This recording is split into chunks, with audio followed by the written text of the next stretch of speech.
¿Qué tal a todas y a todos? Estamos nuevamente con ustedes en Campus USACH por la 94.5 en FM y también con quienes están junto a nosotros en nuestro canal de YouTube. Un cordial saludo a todas y a todos que ya están listos para ir analizando los temas de actualidad, los temas de proyección junto a nuestras académicas y académicos de la Universidad de Santiago. Como buen día jueves, ya estamos con nuestros panelistas habituales de este día, Marcela Vera, Mario Sobarzo, Rodrigo Martín, ¿cómo están? Gracias, como siempre, por estar aquí con nosotros y nos volvemos a encontrar, porque la semana pasada hicimos un cambio ahí con Daniela Figueroa, pero ya estamos nuevamente acá con la alineación habitual de los días jueves. ¿Cómo están? Gusto de estar nuevamente con ustedes. Hola, hola. Hola Mario, Marcela, hola, Hola, hola ¿qué tal? Rodrigo. ¿Cómo están? Hola, Rodrigo y Marcela, y bueno, Daniel y Mauro también que están ahí en los Sí, pues. controles, Y, me imagino, ¿no? y Jaime Barra y Daniel Cuevas están hoy día ahí Ah, en... Sí, Jaime. Bueno, no habíamos saludado a sí. Jaime, así que saludos. Sí. Va el saludo para todos ellos. Oigan, entremos rápido en nuestros temas que nos convocan el día de hoy para aprovechar bien el Ujú. tiempo y poder entregar claramente esas reflexiones a quienes nos ven y nos escuchan a esta hora. Quiero partir un poco con este llamado retorno a la movilidad dentro de la región metropolitana. Se nota a la hora de salir lo que ha sido específicamente esta semana. Yo lo veo incluso como los tiempos previos a la pandemia.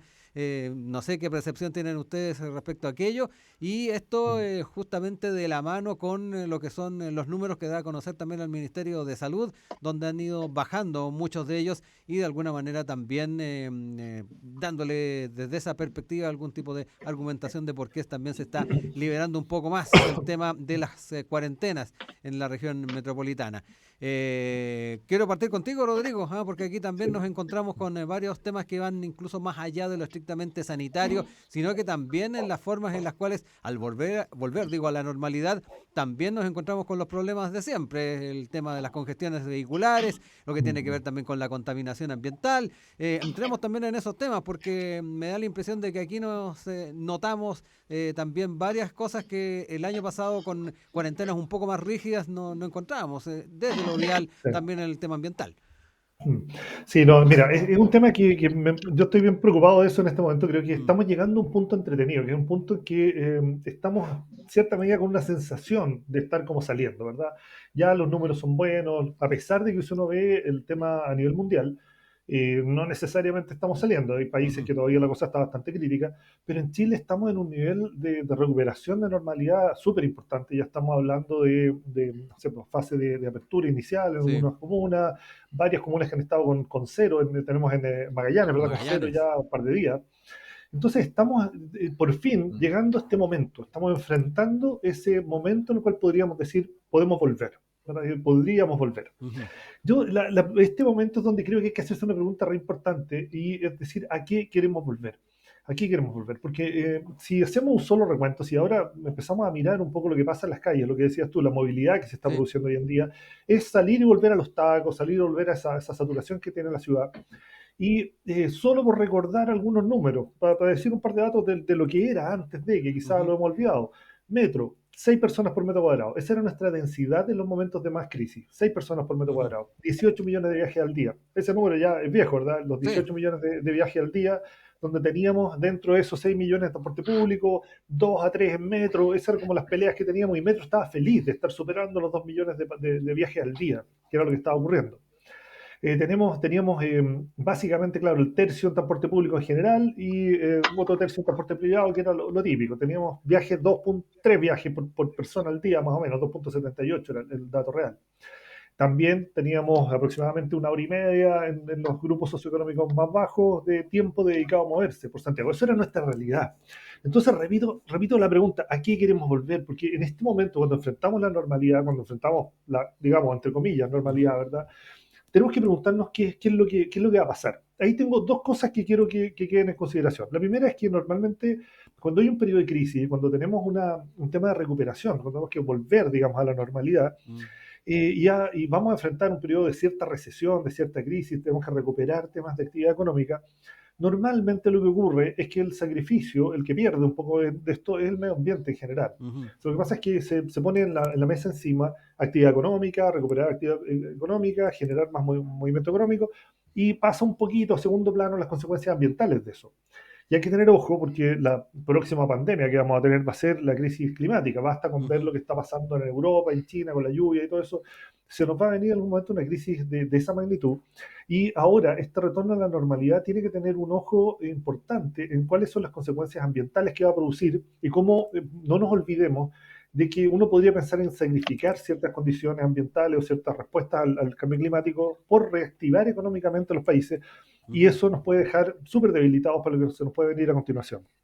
En eso, dos comentarios que creo que son cosas que habría que pensar en sí. este a qué queremos volver. El primero, el tema de la bicicleta. Es solo que la bicicleta se ha transformado en un elemento que permite viajar solo, que es Ujú, eficiente, ¿verdad? Que es sana, además, y que si lo mirábamos, ¿verdad? En los datos anteriores, teníamos como una partición modal como un 4%, 5% de bicicleta, casi cruzando todos los niveles socioeconómicos. Y eso ha ido subiendo teóricamente, todavía no tenemos números, pero sí. evidentemente ha subido mucho.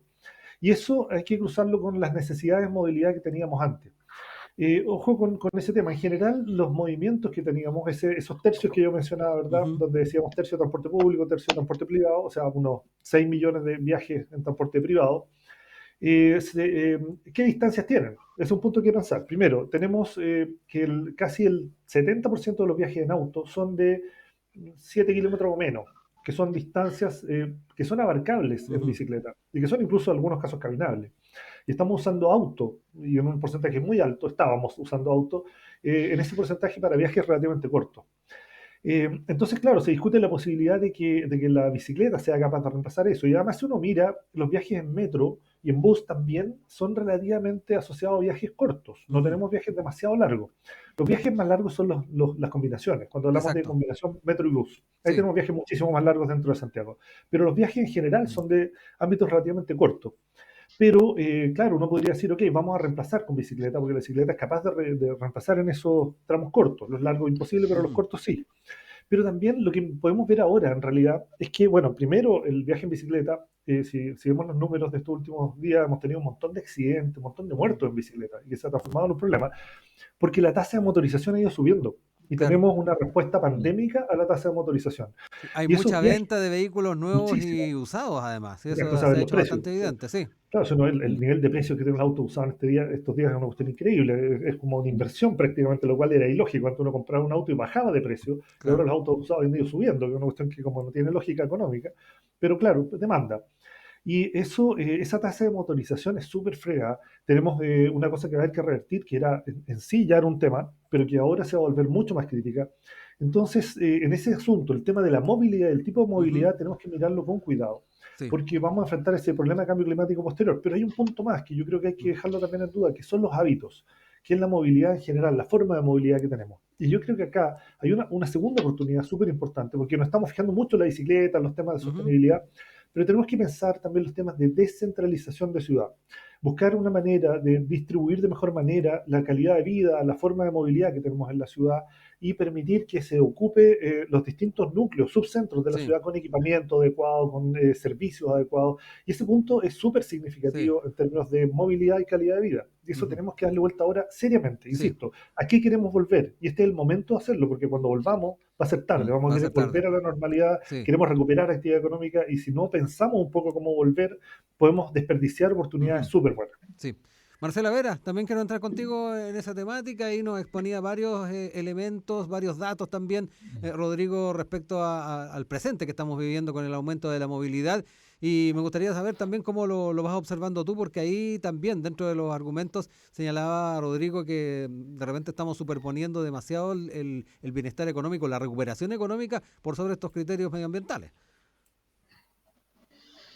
Sí, bueno, este retorno y recuperación de la movilidad y el fin de las cuarentenas, yo lo cuestiono bastante en términos de las medidas sanitarias necesarias para preservar la vida de las personas. Creo que el acento se sigue poniendo en procesos de reactivación económica, activación económica que además ya está en curso con tantos retiros de fondos de pensiones, Ujú, con ahora este IFE, ¿cierto? Que han implicado magnitudes importantes en términos de inyección de recursos adicionales a la economía y por tanto ese proceso de reactivación en términos superficiales, ¿cierto? Porque están asociados al consumo, está en curso. Por tanto, aumentar la movilidad implica realmente en generar algún tipo de obligación para que las personas vuelvan a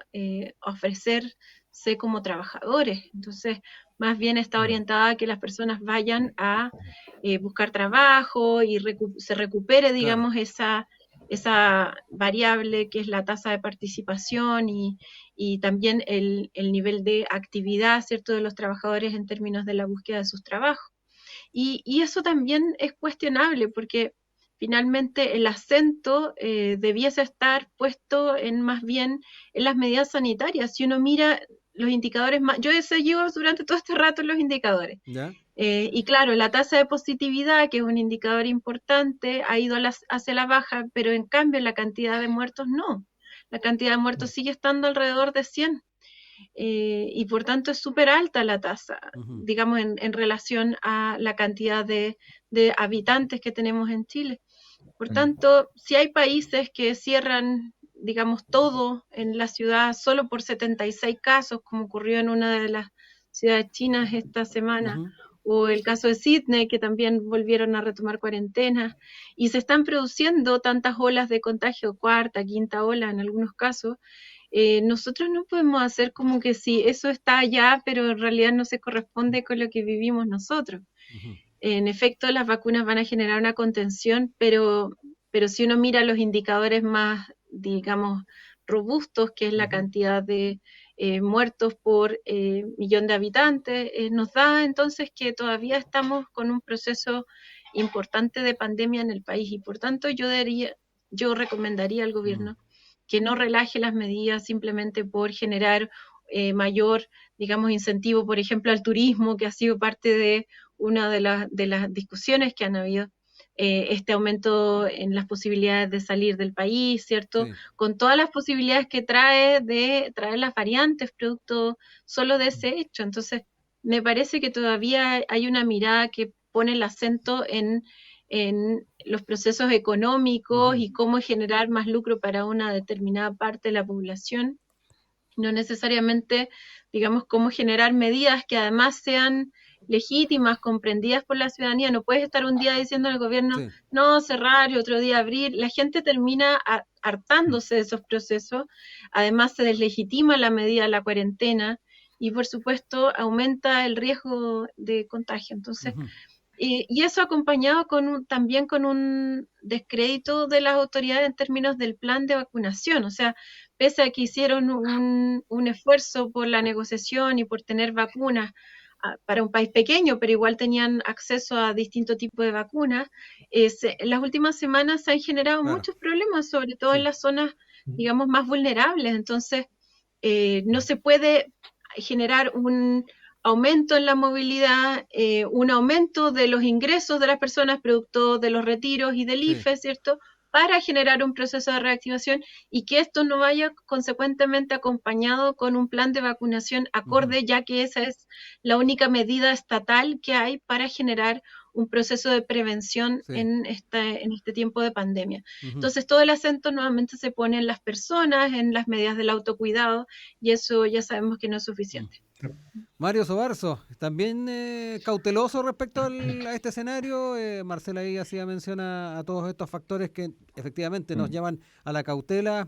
También es importante que pudiera referirte un poquito también a lo que planteaba Rodrigo respecto a los efectos que podría tener desde una perspectiva más medioambiental. Sí, yo partir al revés, ¿no? De esto, quiero partir por la casa, nuestro hogar, que es la Universidad de Santiago, y que yo siempre lo digo, ¿no? Soy medio majadero en esto, pero hasta el día de hoy la Universidad de Santiago no tiene suficiente cantidad de cicleteros para poder estacionar bicicletas. De hecho, la Escuela de Arquitectura puso un cicletero que hicieron los propios estudiantes porque no había cicletero en ese sector.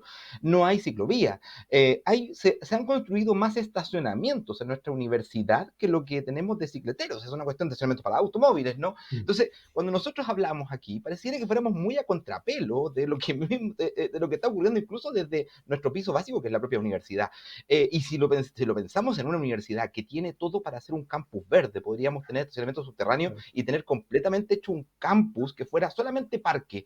Si tenemos las condiciones para eso, ¿cómo nosotros vamos a entrar a decirle al resto de la sociedad que por favor respete el medio ambiente, que tengamos una mirada distinta, etcétera, si la propia universidad, mirándose hacia adentro, no es capaz de hacerlo? Y eso es una cuestión que yo considero que es súper importante el tenerlo en cuenta, porque no entremos a venderle resoluciones a otra gente si nosotros mismos no estamos en condiciones de implementar soluciones desde lo más básico, ¿no? Que es nuestra propia realidad como universidad.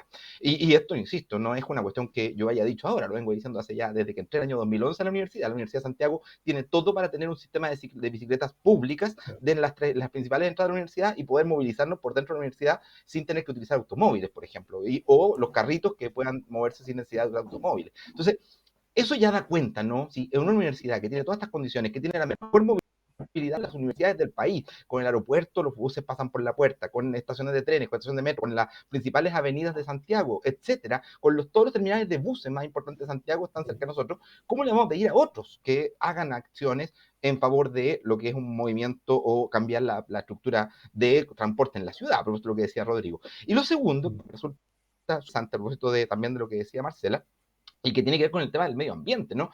Nosotros hoy día, si algo nos ha enseñado la pandemia es que todas nuestras certezas están erradas y que lo que creíamos que era así, que la ciencia nos había dicho que iba a ocurrir, pero la verdad es que no. Y el mejor ejemplo es el ejemplo de Israel, quien, teniendo su población en una inmensa mayoría vacunada, tiene que dar vuelta atrás y tiene que retroceder en sus políticas de sacar a la gente, porque con vacuna incluso la gente se las vacunas que se consideran más eficientes, ¿no? Para combatir lo que es el contagio, como es Sinovac, perdón, como es la Pfizer y la AstraZeneca, o sea, que son las vacunas que se consideran de mejor nivel, la Moderna también. Y Israel está vacunado con esas vacunas fundamentalmente, y unas tasas de contagio altísimas en este momento, y además de gente que, insisto, está vacunada. Entonces, aquí es donde es que uno dice, bueno, nos dicen que hay certezas de que ahora sí que viene la cosa, pero nosotros vemos en todos los ámbitos es que podríamos tener un poquito más de humildad. Uno le pediría justamente a la ciencia, a lo que construye certeza, que tuviera un poquito más de humildad respecto de esto, porque si la pandemia nos ha mostrado algo es que todas las certezas que creíamos verdaderas hoy día están en cuestionamiento. Y en el ámbito de la educación es un ámbito especialmente sensible, porque la educación siempre tiene sentido hacia futuro, no tiene sentido en el presente. Los chicos que hoy día están entrando a la escuela en primero básico van a recién en 12 años más. Recién en 12 años más entran, entre comillas, en la sociedad. Todas las políticas que nosotros desarrollemos hoy día no son para el presente, son para el futuro. Entonces, cuando es que hoy día seguimos pensando respecto de un currículum, por ejemplo, o respecto de una forma de enfrentar el regreso a clase, pensando en que vamos a volver a lo que teníamos antes, seguimos utilizando certezas que ya están agotadas, que ya están acabadas. Hoy día es el momento de empezar a pensar qué tipo de educación queremos para enfrentar los dilemas que dice justamente Marcela, que dice Rodrigo, que son los dilemas del siglo XXI, que tienen que ver con la contaminación, que tienen que ver con la temperatura global, con la capacidad de los países de enfrentar cambios de matrices productivas, sistemas de energía, la energía que se utiliza, formas de limpia, etc. O sea, eso es hoy día lo que debería estar pensando. ¿Y con qué nos encontramos? Con que quieren volver a las pruebas estandarizadas, con que quieren volver a lo mismo que teníamos antes, que demostró, insisto, que son certezas que estaban equivocadas, que estaban falladas. Yo creo que hoy día es el momento de pensar realmente en la vuelta a las preguntas filosóficas, más que a la certeza, más que al creer de que la ciencia no puede asegurar de que no, los contagios van a acabar. Porque lo que nosotros hemos visto hasta ahora es que más que por las medidas humanas, lo que ha ocurrido es que, claro, los virus tienen ciclos, ¿no? Y bajan y suben los niveles de contagio, no por algo que hagamos nosotros, sino porque el propio virus va perdiendo fuerza en alguna de sus cepas, porque la gente va desarrollando anticuerpos, va desarrollando mecanismos de adaptación, etcétera. Es parte de la vida, ¿no? Eso no tiene nada que ver con las acciones que realicemos los seres humanos. Entonces, es momento de verdad de empezar a pensar, porque además con el derretimiento de lo que es los glaciares, van a aparecer nuevos virus. Entonces, si no estamos preparados desde ahora, también nos vamos a encontrar con que podemos resolver el problema de lo que es el COVID, pero va a aparecer algo nuevo y vamos a tener que enfrentar nuevamente esto. Entonces, es el momento de ponernos a pensar, de ponernos a pensar en el futuro, no solamente en el presente y cómo salimos de una crisis económica, porque podemos salir de esta crisis económica, pero puede terminar siendo mucho más catastrófico lo que venga a futuro. Sí. Rodrigo Martín, Mario Sobarzo y Marcela Vera están este jueves con nosotros acá en Campus USACH. Vamos a escuchar música de Ajá, Take On Me, y estamos de regreso en un instante.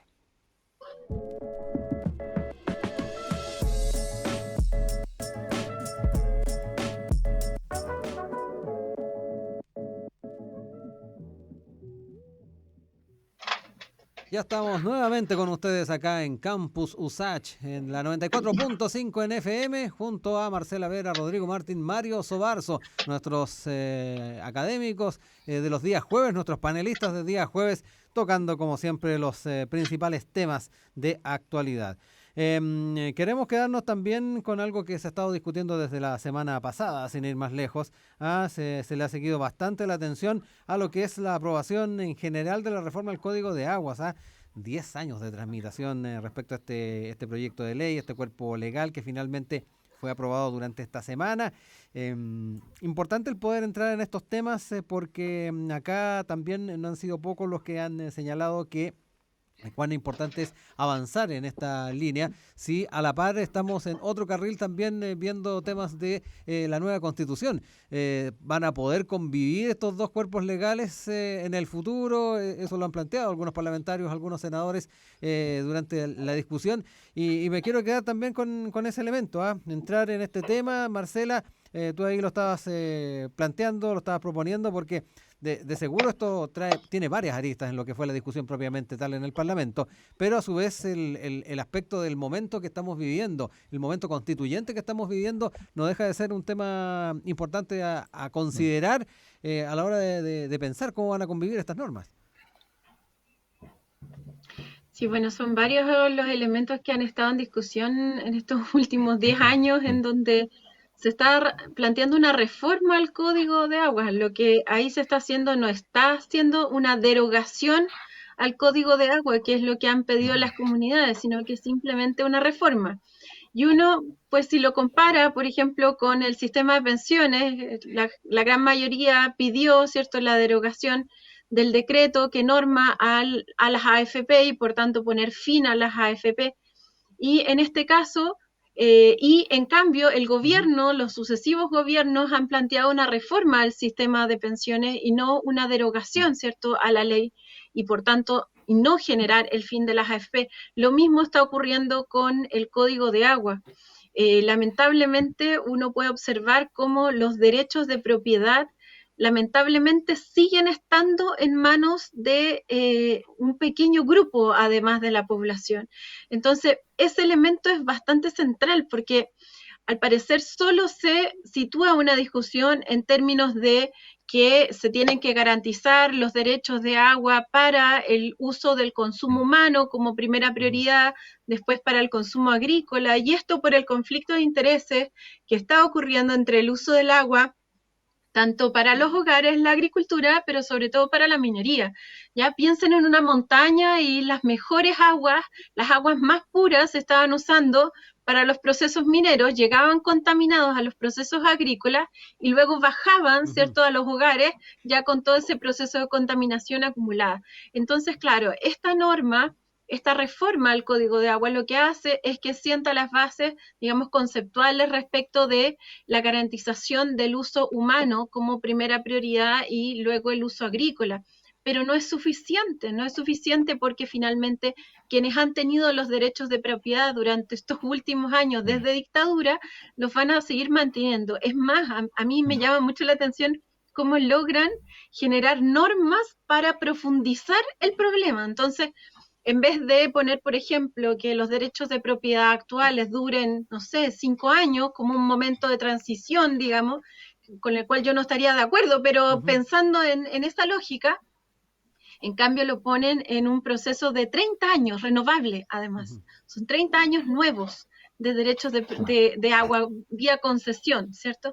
Y esa concesión podría ser renovable si es que tú utilizaste esa agua.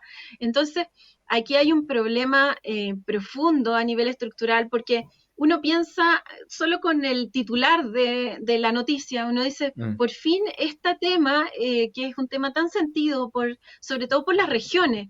Yo diría que la capital no está teniendo todavía, ¿cierto?, una una fuerte confrontación. Lo va a tener en los próximos años porque ya hay napas que en determinadas comunas que ya no tienen agua y porque además tenemos zonas mineras alrededor que van a requerir del agua también de Santiago. Pero en cambio las regiones viven esto hace ya más de 50 años en algunos casos y por tanto ya esto llegó al nivel de zona extrema, ¿cierto? Como de zona de sacrificio. Y no es todavía, pese a toda esta situación, no ha sido escuchado lo suficientemente, digamos, acorde con los desafíos y con los requerimientos que la misma ciudadanía estaba planteando. Entonces, yo valoro que esté produciéndose la discusión, pero también cuando uno puede observar una mayoría absoluta de aprobación en términos generales en el Senado, uno ya sabe, digamos, que ahí también hay intereses que entonces están muy de acuerdo con esta reforma y es lamentable, digamos, que no se haya generado una derogación del Código de Aguas, que era lo que correspondía para terminar con la privatización del agua y, por tanto, de la vida. Mario, también ahí te dejo la palabra para conocer también cómo has estado siguiendo este tema, las implicancias que ha tenido para muchas comunidades en nuestro país el tema del agua, el acceso. Se nos viene siempre a la mente Petorca cuando hablamos de este tema, pero no es la única zona del país que sufre de estos problemas, incluso zonas de la zona sur, sectores de la zona sur, incluso tienen problemáticas de falta de acceso, escasez. Entremos en ese tema, aprovechando bien el tiempo, porque ahí nos hemos extendido harto.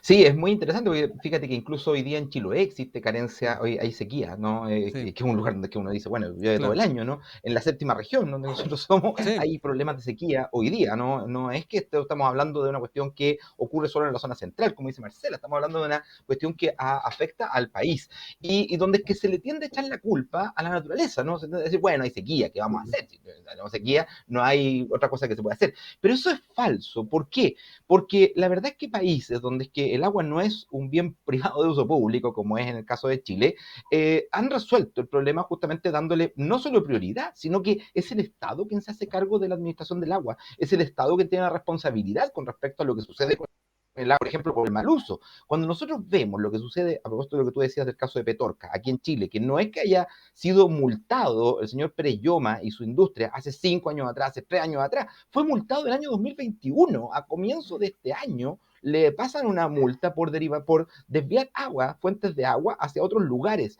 Hoy día, este año, se le ocurrió eso. Y vemos, como dice Marcela, que los intereses que están detrás son intereses mundos, son intereses que atraviesan las corrientes políticas, la izquierda, la derecha, el centro. Ahí donde es que vemos que el capital no tiene efectivamente, que funciona muy bien en cualquiera de los sujetos que pueda tener beneficio, y donde es que, como dice Marcela, a mí me preocupa mucho cuando es que veo que senadores que supuestamente son de izquierda aprueban un código de aguas que no es lo que las comunidades vienen pidiendo, además donde es que ese código de aguas que queda aprobado recién pasa a ser una cuestión que tiene que ser considerada en la Constitución, porque como está recién aprobado, entonces tenemos que aceptarlo, y donde es que además nos siguen instalando el TPP-11 no ha sido abandonado por parte de la fuerza de ¿cómo se llama?, que están en el Congreso. Todavía sigue el PPD defendiendo el TPP-11, que sería justamente una limitación respecto de lo que quede sancionado.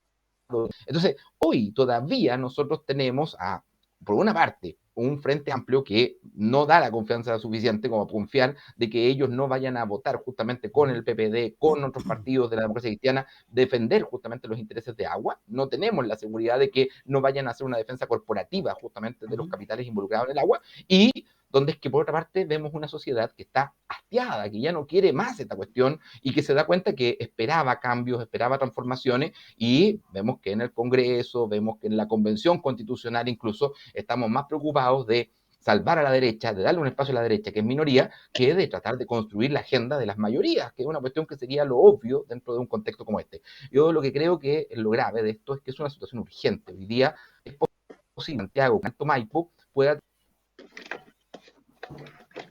Ahí se nos quedó pegada la señal de Mario. Ahí volvió. Nos quedaste pegado, Mario. Sí, me quedé pegado. Pero como digo, este mismo año en Santiago podríamos tener problemas de agua, el 2021 hacia el 2022, de abastecimiento, y algunos están hablando que si la sequía sigue como ahora, piensen que tenemos 20 y tantos grados todos los días, en el mes de julio ¿no? Sí. Que es una cuestión que cuando uno recuerda el mes de julio, nos acordábamos con un Era amigo frío. hace un poco de Sí. días, que nos pasábamos las vacaciones de invierno cuando éramos niños encerrados porque llovía todos los días de las vacaciones de invierno. Bueno, Exacto. pregúntenle a un niño hoy día. Entonces, Sí. yo creo que es un tema para tomarse en serio y que no lo estamos viendo nuestra clase política en condiciones de alcanzar una solución que esté al servicio del país y no al servicio de quienes financian su campaña. Sí.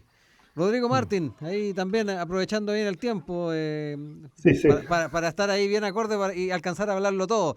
No, por supuesto. Importante ahí lo que establecía Mario respecto a la conciencia de las implicancias que tiene el tema del consumo del agua, el acceso para ciudades como Santiago, donde el tema de la dificultad en un futuro siempre ha estado ahí presente.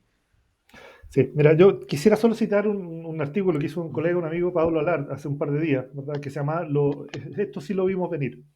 A diferencia de todas estas sorpresas que han habido, ¿verdad? Que el gobierno dice, no, nunca vio venir el problema de la crisis social, nunca vio venir, bueno, la pandemia nunca la vio venir. Bueno, lo que sí tiene total claridad que viene es el cambio climático y la crisis hídrica. Es un tema que no hay ninguna duda, o sea, es imposible que no venga. Y seguimos con ajuste al código de agua, ¿verdad? Y con un abuso súper fuerte. Yo he tenido experiencias bien cercanas por ejemplo, cómo se secó la laguna de Culeo, que me tocó verla Ujú. ahí de cerca, ¿verdad? Estaba por allá y cómo en un par de años desapareció y conozco mucha gente allá y se ve cómo se han desviado cursos de agua históricos. Hay cambio climático, sí, ok, sí, llueve menos, eso no hay ninguna duda, lo que dice Mario es cierto, pero cuando tú combinas ese cambio climático con un abuso en la explotación del agua, el resultado es catastrófico, es un desastre, porque es hacer lo contrario a lo que hay que hacer, absolutamente lo contrario. Cuando el agua es una necesidad esencial de consumo para el público, y le das prioridad a la propiedad privada y al consumo de empresa, estás haciendo lo opuesto. En el fondo estás en cierta medida generando una especie de asesinato futuro de las personas. El tema que decía Pablo, de que lo vimos venir, porque está ocurriendo, es algo que se nos va a venir acá encima y tenemos que cambiar la cultura de uso del agua. Lo que él plantea era, por ejemplo, el tema del uso de aguas grises o preguntas tan Ujú. raras, ¿por qué usamos agua potable en el WC? ¿Por Claro. qué? ¿Por qué no usar agua potable? ¿Por qué no usamos agua grise? ¿Por qué estamos, no sé, lavando ropa con agua potable? ¿Por qué el agua potable, que es un bien escasísimo y súper difícil de conseguir, que es súper escaso en la naturaleza, lo estamos usando para todo como si nos sobrara? Y en realidad es una especie como de farsa que tenemos. Y claro, en algún momento alguien va a decir, oye, tenemos sequía, hay crisis hídrica y no hay agua en Santiago. No lo vimos venir. No sé, yo creo que eso no puede pasar, es una ridiculez, eso se ve, se sabe, pero no se hace nada al Sí. respecto. Yo insisto, yo sacaría un slogan para trabajar ahora, que es, ¿a qué queremos volver y qué aprendimos de? Ujú. Y algo que aprendimos de la pandemia es que le pega más fuerte a las personas que están en peor condición económica, social, le pega mucho más fuerte por su necesidad de acceso al trabajo, por su necesidad, por su hacinamiento, por un montón de Ujú. cosas. Y el agua es exactamente igual. El tema de la Sí. escasez de agua, lo que decía Marcela, en regiones, Petorca, ¿verdad? En todos estos lados estamos viendo crisis tremenda y esto todavía no se ve tan grave en Santiago porque es mucha gente, mucha inversión, muchos recursos y están tratando de salvarlo, porque tenemos Ujú. que salvar la población más grande de Santiago. Pero nos va a Sí. llegar, nos va a llegar Ujú. y van a decir, no lo vimos venir. Mario Sobarzo, Marcela Vera, Rodrigo Martín, ustedes ya los conocen. Los días jueves están con nosotros acá en Campus USACH. Vamos a continuar con ustedes, vamos a seguir escuchando buena música en esta jornada. Vamos a ir con lo que nos traen ahora los Barracos Las Ballenas.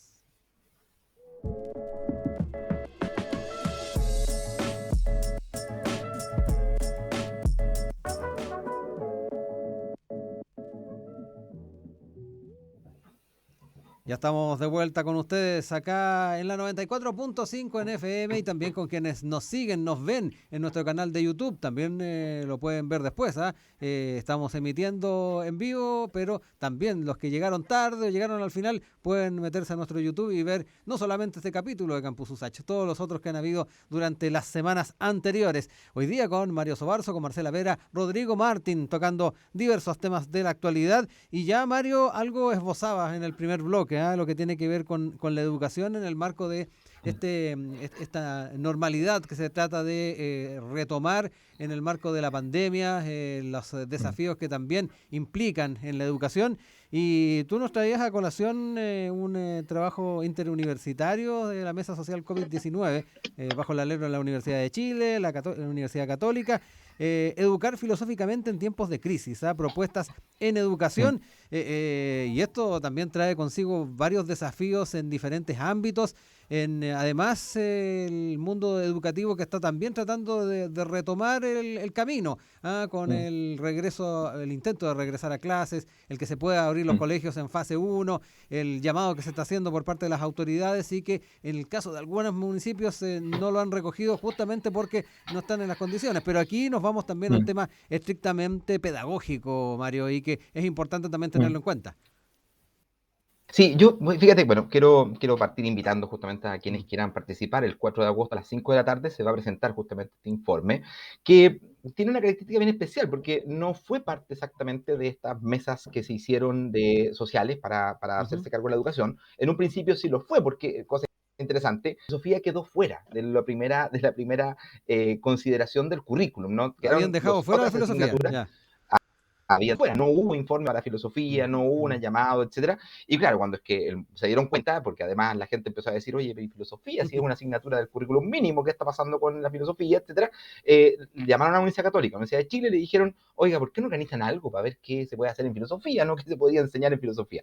Bueno, y a partir de eso, eh, la verdad, bajamos con una metodología distinta. Las universidades, como somos poquitas universidades las que enseñan a profesores de filosofía, van además de La Serena hasta, ¿cómo se llama?, hasta Temuco. No Ujú. hay filosofía, formación de profesores de filosofía más allá de eso, a Claro. pesar de que están obligados desde Arica a Punta Arenas a tener, y hasta Puerto Williams, si es que hay Ujú. liceo en Puerto Williams, están obligados a tener justamente un profesor de filosofía para hacer clases de filosofía, porque es parte del currículum obligatorio ahora. Entonces, qué interesante cómo esto ocurre, por una parte el olvido, ¿no?, de que hay desde la novena región hacia el sur y desde cuarta hacia el norte, Ujú. hay gente que vive y se nos olvidó, ¿no? Y hay una asignatura y se nos olvidó.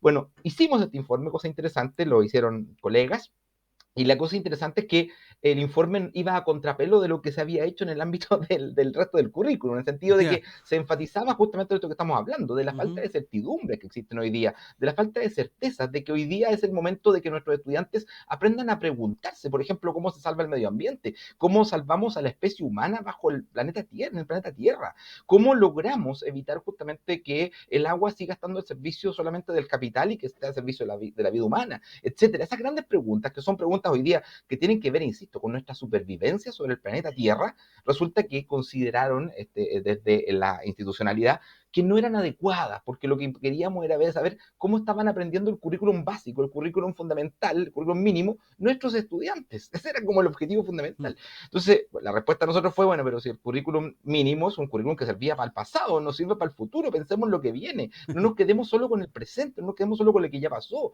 pensemos que este es el momento para que, ya que está detenido todo, hagamos una proyección. Y nos dijeron que eso no era el tema, que lo que necesitábamos hoy día era poder parametrizar, estandarizar los aprendizajes de los estudiantes y lograr saber si efectivamente estaban aprendiendo.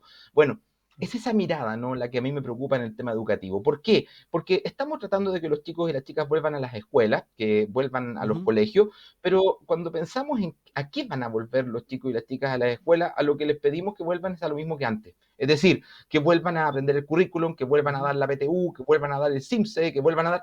Y es bueno, pero para eso queremos hacer volver a las escuelas. Si esa escuela, como tal, hoy día, si es que tuviéramos que enfrentar, por ejemplo, una, Ujú. una crisis de que el coronavirus arrancara, ¿no?, y viéramos estas típicas películas de catástrofe globales, Ujú. de apocalipsis, la verdad es que lo que aprendemos en la escuela no nos sirve de nada. No aprendemos a martillar, no aprendemos electricidad, no aprendemos a echar a andar un dínamo, no sabemos nada de cosas prácticas. Lo único que sabemos es que Alejandro Magno conquistó Persia en el siglo no sé cuánto.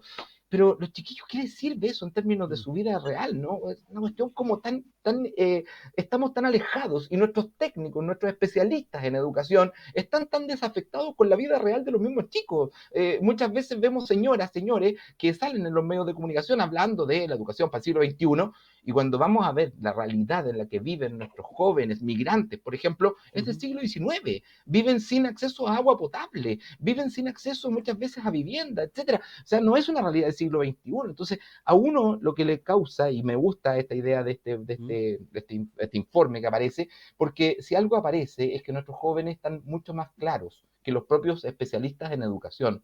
Jóvenes que dicen, la verdad es que yo no sé qué va a ser mi vida cuando yo tenga que ingresar del colegio. Jóvenes que dicen, yo quisiera que alguien me estuviera permitiendo hacerme preguntas y no creer de que la certeza, ya, vacuna igual sanidad.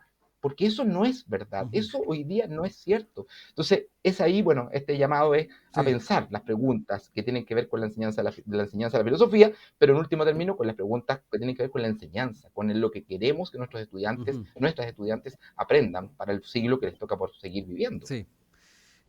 Nos quedan 6 minutos, 3 y 3 para Rodrigo, Marcela, porque es el tiempo que nos Chuta, está no. quedando. Rodrigo.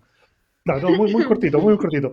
No, de lo que decía Mario, solo un comentario muy breve. Creo que Mm, hay que volver a mirar lo que estamos aprendiendo y totalmente de acuerdo. Y solo un dato. Un ¿Ya? amigo vecino me prestó un libro hace un tiempo que se llama El Conocimiento, que es de Louis Darnall, que era un libro que era una especie como de curiosidad, porque era un libro para un post-apocalipsis, que enseñaba ¿Ya? cómo vivir, de lo que estaba diciendo Mario precisamente, cómo Ujú. hacer tu pasta de dientes, cómo construir tu... Era un compendio de cosas, como el de cortapalos para aprender a Mm, vivir en el caso de que hubiera un apocalipsis. Y era chistoso el libro antes mm, porque era como teoría de la conspiración, y resulta que uno lo mira con otro ojo hoy en día y dice, ok, ¿qué tengo que saber? ¿Qué tengo que aprender? De verdad, es un poco una descentralización de las necesidades mm, propias de las personas, o sea, volver a Mm, uno mismo, entender qué es lo que tiene que hacer.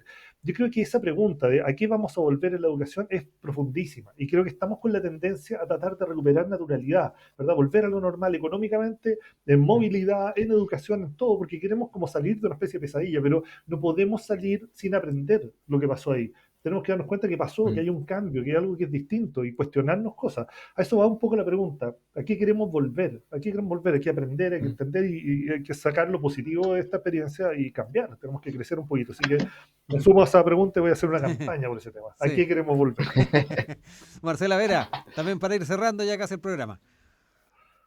Estamos súper conectados porque ayer estuve en un foro de debate ¿Ya? municipal para pensar ideas respecto de cómo las pymes se pueden reactivar y qué pasa con el empleo femenino. Y yo decía como, no podemos regresar a lo mismo, no es lo que queremos, lo mismo no estaba funcionando, por tanto hay que generar Mm, transformaciones. Ese es el primer elemento, yo Ujú. comparto lo que está planteando Rodrigo Martín al respecto. Lo segundo, me parece que estamos en efecto en una situación de crisis civilizatoria. Y justo Ah, estuve comentándole este libro a mi estudiante, que es ujú. se llama Contagio, de David Quammen, que plantea la relación entre la manera en que producimos sociedad, la manera en que producimos economía, mm, y cómo hoy día estamos más expuestos a los virus y a los patógenos, a los virus, Ujú. bacterias, hongos, mm, parásitos, producto de que esa manera en que producimos sociedad ha debilitado mm, las barreras protectoras que el mismo medio ambiente nos había dado para protegernos de aquellos virus en los cuales nosotros no tenemos ninguna posibilidad de tener defensa. Y entonces, mirando las noticias, ustedes saben, yo hago análisis de noticias, me Claro. gusta además ver las tendencias de lo que está ocurriendo a nivel global, mm, y no paran las noticias de desastres naturales. Ocurre en distintas partes mm, varios desastres naturales en la semana, derrumbes, inundaciones, Inundaciones. el terremoto de Alaska, incendios muy masivos, completamente descontrolados. Ahí hay un efecto, ¿cierto? Hay un fenómeno mm, que el medio ambiente está expresando y que por tanto nosotros también tenemos que saberlo leer para cuidar, ¿cierto? Para resguardarnos respecto de el cuidado de la vida. Aquí hay todavía un desequilibrio muy grande que lamentablemente no se resolvió con la pandemia y por tanto van a venir siguientes Ujú. olas de un proceso más profundo y más terrible. Entonces, ya que mm, la Tierra nos está dando señales tan claras, si uno hace los análisis de los datos, es pero casi estricto toda la semana, tenemos que tener, ¿cierto?, la capacidad de repensarnos, de redescubrirnos y de plantearnos esas preguntas filosóficas que tienen que ver precisamente con qué hacemos y cómo lo Ujú. hacemos y cómo convivimos en este ecosistema de forma no solo digamos, armoniosa, sino que en efecto sea consciente, Sí. que yo diría que es el mm, otro elemento importante. Ujú. mm. Oigan, interesante la forma en que estuvimos ahí, o estuvieron abordando principalmente este último aspecto, que de repente uno ve cosas que antes estaban en la ciencia ficción, pero que hoy por hoy uno las piensa un poquito más, ¿ah? Le da una doble lectura por los escenarios en los que nos estamos enfrentando y también es bien interesante ver cómo hacemos eco de aquello dentro de lo que es la educación para el futuro, para ir también adaptándonos a lo que va a estar ocurriendo a la par entonces de estos fenómenos. Marcela, Mario, Rodrigo, como siempre, agradecidos que estén un jueves más con nosotros y ya estaremos nuevamente conversando con ustedes la próxima semana. Que estén muy bien, ¿eh? Gracias a los tres. Muchas gracias. Gracias, Rodrigo. Que estén muy bien. Estén muy bien. Y bien, nosotros también empezamos ya a despedirnos aquí en Campus USACH. Gracias por la sintonía y los dejamos con la música de Cypress Hill, Insane in the Brain. Hasta una próxima oportunidad.